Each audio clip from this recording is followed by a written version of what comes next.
Guardians sweeping the White Sox. Hopefully. That'd be a nice little 7-game rip, right? Guards just took care of the Astros last night. They're now 43-48 in the Windy City this weekend. Game 1 against Chicago tonight comes your way at 6:40. There is some hot Summer League basketball in Vegas tonight. Huh? Bronny and Cooper. Save me a seat for that one at the Thomas and Mack.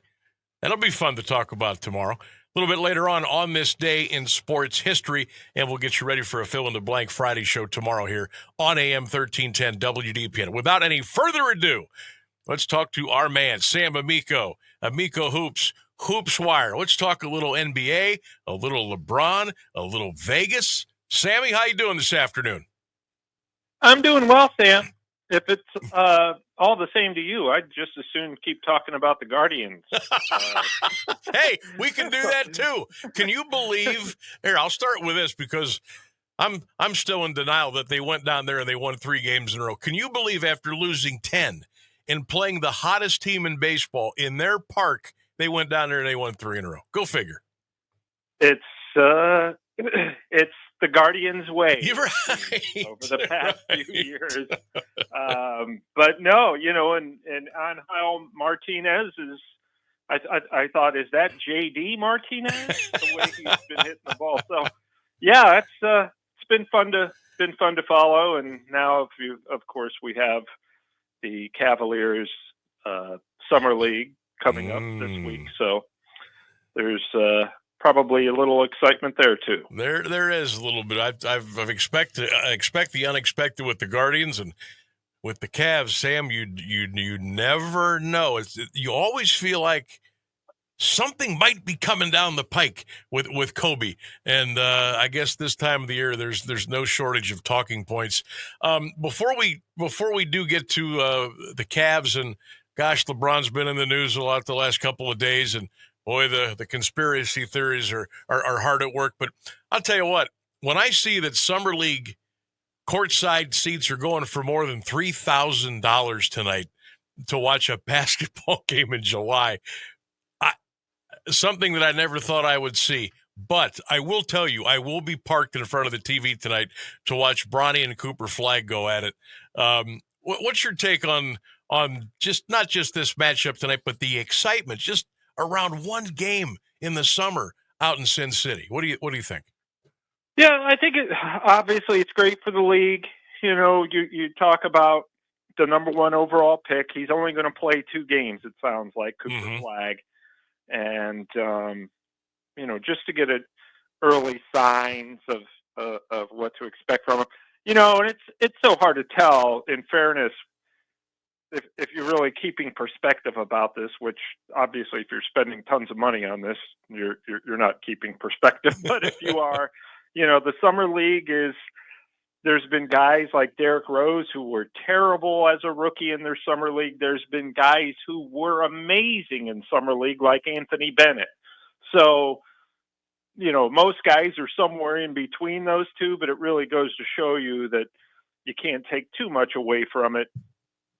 But I think it's great for the league. It is something that people are, the NBA is a league built on stars and individual stars. And I don't know that Bronny James' game is a star, but he is definitely a basketball celebrity, right? And then Cooper Flag, of course, being the number 1 overall pick, going to a great situation for him. I just think, look, this is if you're going to watch basketball in the summer, it probably doesn't get more hyped than this. So, yeah, I don't blame you, Sam. I'll be there right there with you, watching, parked in front of the TV to check this out. That's right. ESPN 8 o'clock, the Mavs and the Lakers at the Thomas and Mack in Vegas. So, just one more quick one on Bronny and Cooper. And you talked about, the situation that Cooper Flag is going into, and then you look at what Bronny James is a part of as far as the small and big picture with the Los Angeles Lakers franchise. What do you expect, Sam, for both of these guys this year? Cooper doing his thing on the floor with the Mavericks, and what is the short-term, long-term future for Bronny James? With Bronny, it's hard to tell because expectations generally for a number 55 overall pick, as he was last summer, are pretty low. Mm-hmm. And the Lakers, as you can see with LeBron, or assuming he stays there, which I'm assuming he's going to do, very much in win now mode. Your window is very, very cracked open when you're, maybe not their best player anymore, but definitely second best next to Luka Doncic is going to be 41 years old this season. So most of the playing time is going to be with veteran guys, particularly late in the year.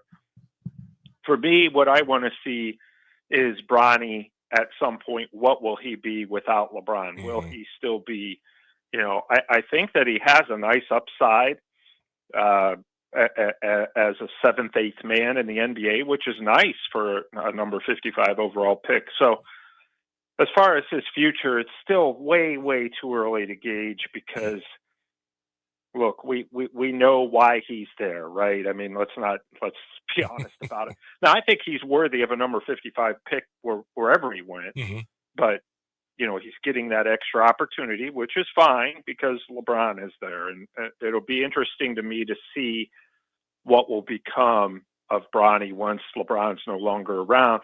And I think he'll be an NBA player. I just don't know what types of opportunities he'll get without LeBron. So, player to watch moving forward. Obviously, like I said, most number 55 overall picks, there's probably 10 of them in Summer League, and none of them we've ever heard of except for Bronny James. So, that's the benefit of it. Now, Cooper Flag, Sam, every scout I've talked to has said Scottie Pippen, maybe better, more size, a little more strength, maybe even a better outside shooter. So, Cooper Flag is looked at as one of these guys who's going to make an impact at both ends of the floor. One thing we have to remember is he really should be a college freshman right now. Right. So, we have to give those kind of guys usually take time. He's going to be in a situation where he's not going to get a ton of shots when everybody's healthy. I mean, he's still probably going to get more than 10 a game, but it's not like he went to the Washington Wizards where it's like, all right, shoot 30 times a game and just go out there and try to carry us at the age of 18 like LeBron did with the Cavs. But I think that he's going to get, this is a good situation for him playing on a veteran team with Anthony Davis and Klay Thompson and Kyrie Irving when he's healthy, D'Angelo Russell, and some of those other guys. He'll be able to come along slowly. So, look, the league and the team and the scouts that I talk to are expecting big things from him eventually. Yeah, I love the way he plays the game. I mean, look at all the hype, Sammy, when he was at Duke. And I mean, if you could explain to the folks listening and watching us here on YouTube and listening on the radio and whatever, what is going through the mind of a Cooper Flag? You just mentioned he should be a freshman in college. How difficult is it, or should it be for somebody that age to step on an NBA floor, go into an NBA locker room and say, hey, I'm here. Let's go. Yeah. How hard is that? Right.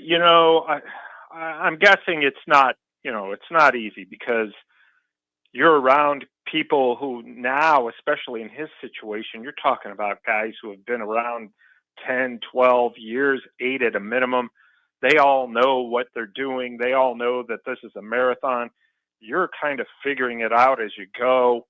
As a kid, he's still a kid at just 18 years old. So I would imagine there's going to be some adjustment there, and it's a situation, again, that's different than if he were to be in Charlotte or Washington, where it's just like, you're the face of the franchise, go out there and make it happen.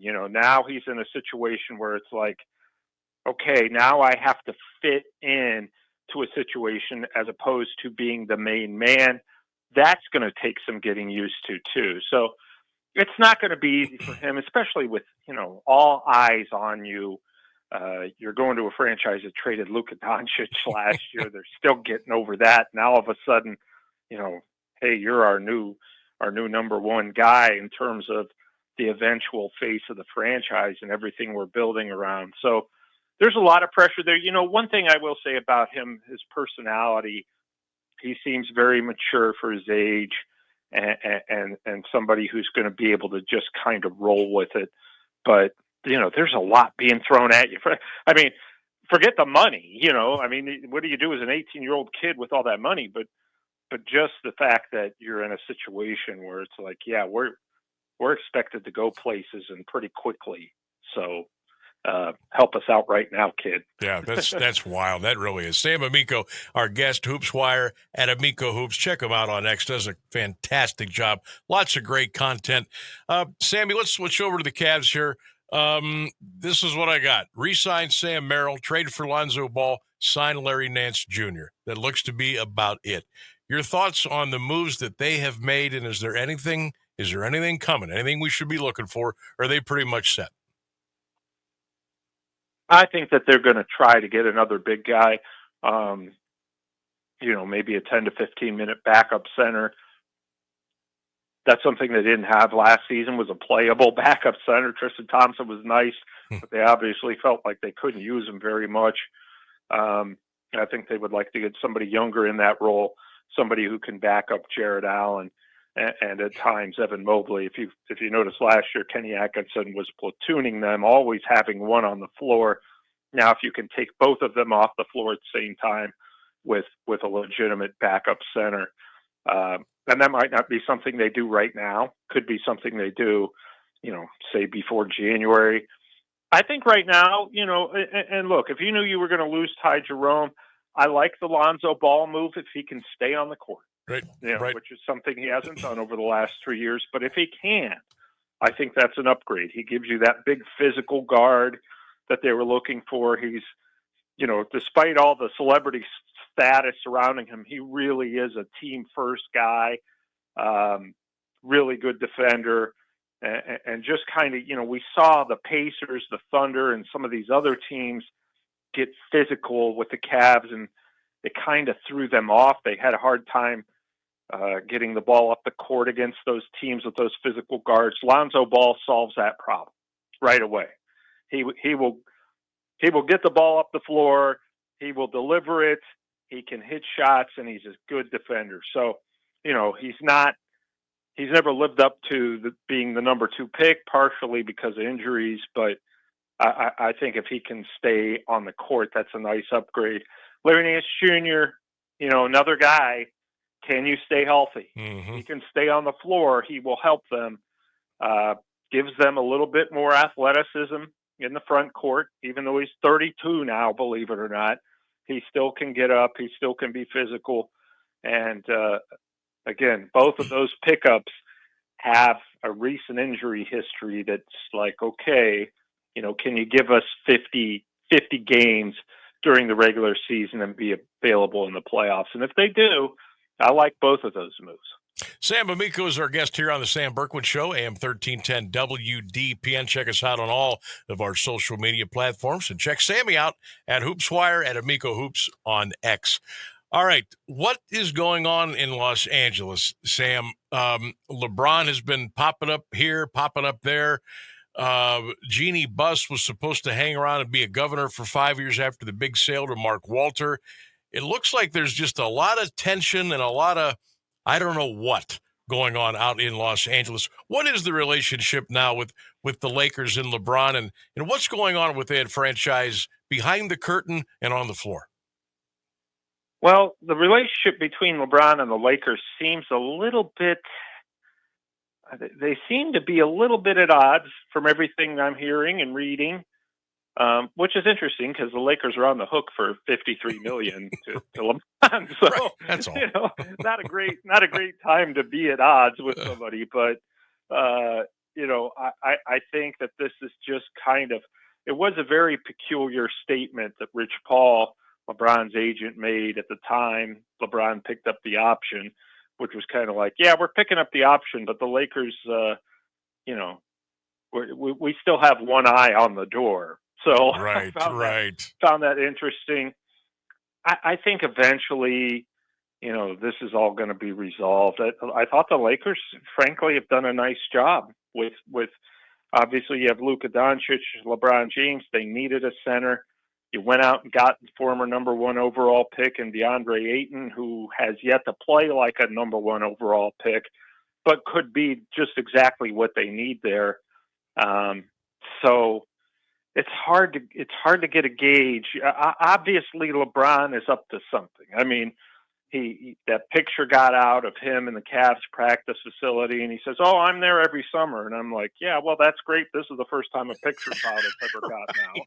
Right. You know, and then the whole Instagram thing with, the Cavs T-shirts on Richard Jefferson and Allie Clifton, and him saying that's the right gear. And there's just, he knows what he's doing. Oh, yeah. Why is he doing it? I don't know why. That's a mystery, because to me, the Lakers have been really, I mean, look, dude, we went out and got Luka Doncic, who could make the case as the best offensive player in the league. And now we went out and got a starting center who's exactly what we needed. We needed a starting center. I just don't know if the Lakers probably are thinking, what's up with this? Why is he doing all this after picking up the option? And we're really trying to remake the roster here despite limited flexibility. So, look, it's just the Laker way. It's kind of the LeBron way.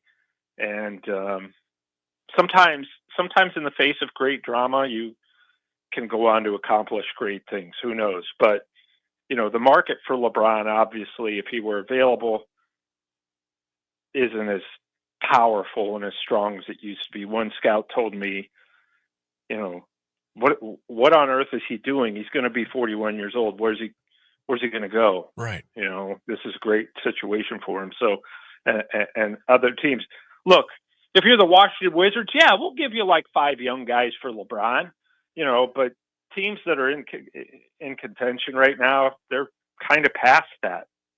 Yeah, I would agree, Sammy. I wish we had more time. It's a pretty good time for the NBA. People are watching, they're commenting, they're listening, they're engaged, and it's July, so that's good for the business. We always appreciate your time, and we will certainly call upon you here again down the road. And have a great rest of your week. All right, Sam. We'll talk to you soon, I'm sure. Thanks for having me. You got it, pal. There you go, Sam Amico. Check him out. Just incredible job. Great content. Check him out on X at HoopsWire, at Amico Hoops. Sam Amico checking us out here on AM 1310 WDPN.